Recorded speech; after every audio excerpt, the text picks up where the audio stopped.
रानू चिड़िया की सास बहुत गुस्से वाली थी। जब से रानू चिड़िया की शादी हुई थी, उसकी सास उससे हमेशा लड़ाई करती थी। बहू, यहाँ कांच का गिलास किसने रखा था? मेरा पंख लगा और गिरकर टूट गया है कांच का गिलास।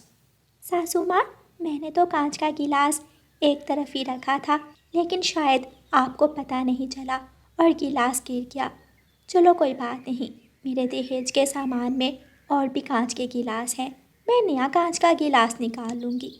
अच्छा अच्छा, मुझे ज़्यादा बातें ना सुना, जा मेरे लिए मीठा आम लेकर आ। लेकिन माँ, इन दिनों आम का मौसम नहीं है, मैं मीठा आम नहीं ला सकती। मैं आपके लिए मीठा अमरूद, अनार या फिर संतरा ले आती हूँ। नहीं, एक बार कहा ना, मुझे मीठा आम ही खाना है। ठीक है माँ जी, अगर आपको आम ही खाना है तो मैं चाहती हूँ और मीठा आम ढूंढने की कोशिश करती हूँ। रानू चिड़िया अपने घर से निकलती है।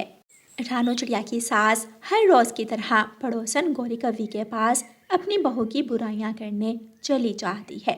आज तो मुझे बहू से लड़ाई का बहाना मिल ही जाएगा। वो कैसे, बूढ़ी माँ जी?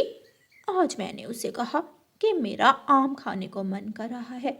वो गई है आम ढूंढने, उसे आम मिलेगा नहीं और मुझे लड़ने का बहाना मिल जाएगा। बूढ़ी माँ जी, बहुत चालाक हो तुम भी। बहू को कैसे रखते हैं, कोई तुमसे सीखे। अच्छा, कल बहू के खाने में नमक मिलाया था ना? हाँ, मैंने नमक तो मिला दिया था, लेकिन उसने नमक वाला खाना ही खा लिया और मुझसे कोई बात नहीं की। कल ऐसा करना, उसे चील के पास भेजना पहाड़ों पर, फिर देखना वो कैसे डरती है। गोरी, मुझे बहू को तंग करने में बहुत मज़ा आता है। तुम चिंता ना करो बूढ़ी माँ जी, मैं हर रोज़ तुम्हें बहू को तंग करने के नए नए तरीके बताती रहूँगी। रानू चिड़िया पूरा जंगल घूमती है, लेकिन उसे कहीं से मीठा आम नहीं मिलता। वो थक जाती है। अब मैं क्या करूं? आम का फल तो कहीं से भी नहीं मिल रहा। अगर खाली हाथ घर लौट कर जाऊंगी तो मेरी सास मुझे छोड़ेगी नहीं। रानू चिड़िया बैठी ऐसे खुद से बातें कर रही थी कि वहाँ एक विदेशी पक्षी आ जाता है।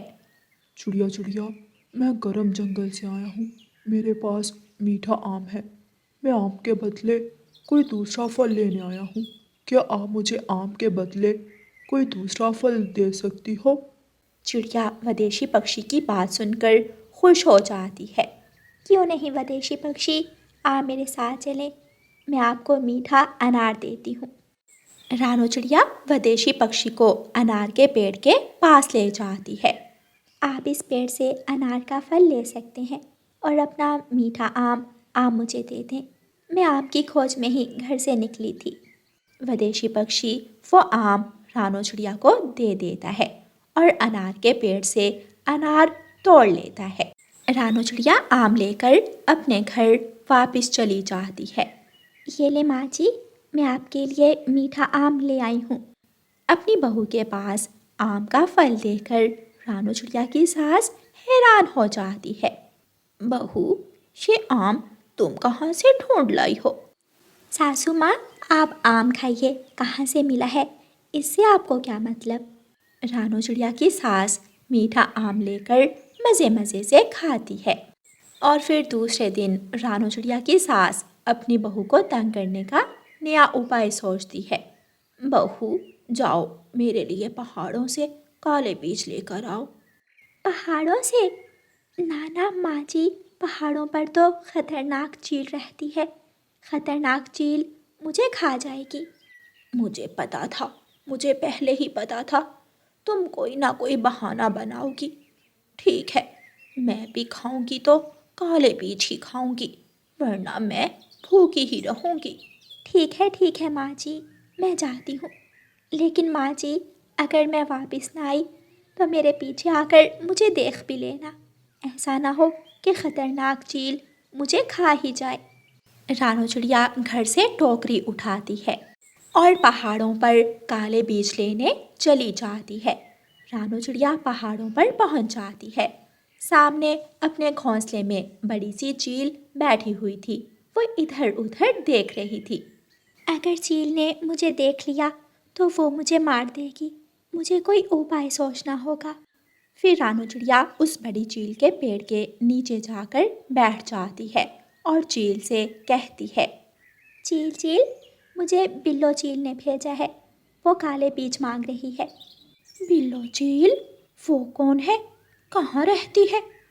बिल्लो चील मेरे घर के पास ही रहती है। उसका काले बीज खाने को दिल कर रहा है। उसने मुझे काले बीज लाने को कहा। मैंने मना किया, लेकिन उसने कहा कि वो काले बीज ही खाएगी। बिल्लो चील, बिल्लो चील, हाँ याद आया, वो तो मेरी जानने वाली है।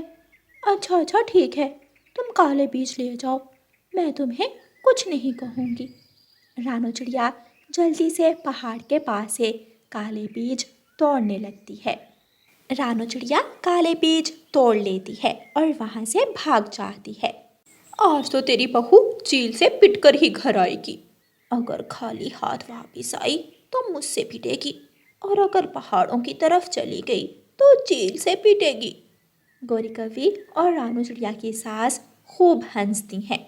ये ले माँ जी, मैं काले बीज ले आई हूँ। रानू चिड़िया काले बीजों से भरी टोकरी अपनी सास को पकड़ा देती है। क्या वहाँ चील भी थी? हाँ, वहाँ चील थी, लेकिन मैंने चील से दोस्ती कर ली और उसने मुझे खुद काले बीज तोड़ कर दिए। ये कैसे हो सकता है?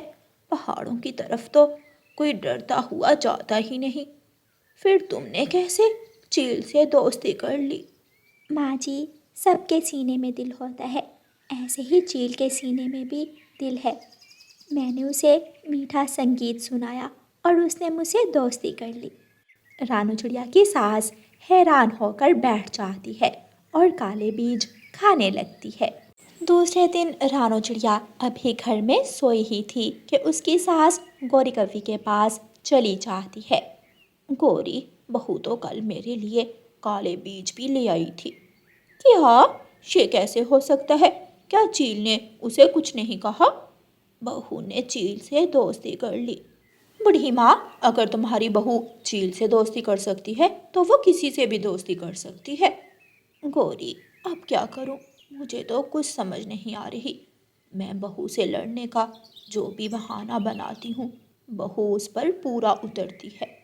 अब ऐसा करो, तुम अपने घर की छत तोड़ दो और अपनी बहू से कहना कि घर की छत बनाए। वो काम करते करते थक जाएगी और फिर देखना, तुम्हें उसे लड़ाई करने का बहाना मिल जाएगा। ठीक है गौरी, मैं आज ही ऐसा करती हूँ। रानू चिड़िया की सास घर जाती है। रानू चिड़िया दाना लेने जंगल गई हुई थी। उसकी सास घर की छत पर बैठ जाती है और छत की लकड़ियाँ तोड़ने लगती है। रानू की सास छत की लकड़ियाँ उखाड़ कर गिरा देती है और घर की छत पूरी तरह तोड़ देती है। अभी रानू चिड़िया आई भी नहीं थी कि अचानक बारिश शुरू हो जाती है। रानू चिड़िया की सास टूटी छत के नीचे बैठी हुई भीग रही थी। ये क्या किया मैंने बहुत गलत किया। मैंने घर की छत अपने ही हाथों से तोड़ दी और अब बारिश में भीग रही हूँ। तभी रानू चिड़िया आ जाती है। अरे माँ जी, ये कैसे हुआ? घर की छत कैसे टूट गई? आप वहाँ पेड़ के नीचे जाकर बैठे, मैं अभी घर की छत को ठीक करती हूँ। रानू चिड़िया की सास उठती है और दूसरी तरफ पेड़ के नीचे बैठ जाती है। रानू चिड़िया बारिश में भीगती हुई घर की छत बनाने लगती है। वो लकड़ियाँ उठाती है और एक एक करके दीवारों के ऊपर रखती है। आहिस्ता आहिस्ता रानू चिड़िया घर की छत बना लेती है। मैं कितनी बुरी हूँ। मैं गौरी की बातों में आकर अपनी सोने जैसी बहू को तंग करती रही। मेरी बहू तो बहुत अच्छी है। रानू चिड़िया की सास अपनी बहू को बारिश में काम करता हुआ देखकर ऐसे सोचती है। माँ जी, जल्दी से घर में आ जाए, घर की छत बन गई है। रानू चिड़िया की सास उठती है और घर में चली जाती है। घर जाकर रानू चिड़िया की सास अपनी बहू को अपने गले से लगा लेती है और रोने लगती है। बहू, बहू, मुझे माफ़ कर दो।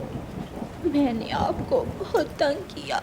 आपसे लड़ाई के नए बहाने बनाए, लेकिन आपने हमेशा मेरा दिल जीत लिया। माँ जी, मैं जानती थी कि आप वो सब मुझे तंग करने के लिए करती थी, ताकि मैं आपसे लड़ाई करूं और दूसरों को तमाशा देखने को मिले। और मुझे ये भी मालूम है कि गौरी कवि आपको ये सब सिखाती है, लेकिन मैं चुप रही क्योंकि मुझे मालूम है कि जीत हमेशा अच्छाई की होती है। आखिर कब तक आप मुझसे यूँ बुरा व्यवहार करती। फिर रानू चिड़िया की सास अपनी बहू से माफ़ी मांगती है और वो खुशी खुशी अपने घर में रहने लगती हैं। प्यारे दोस्तों, इस कहानी को लाइक, अपने दोस्तों के साथ शेयर और चैनल को सब्सक्राइब करना बिल्कुल मत भूलना। आपका धन्यवाद।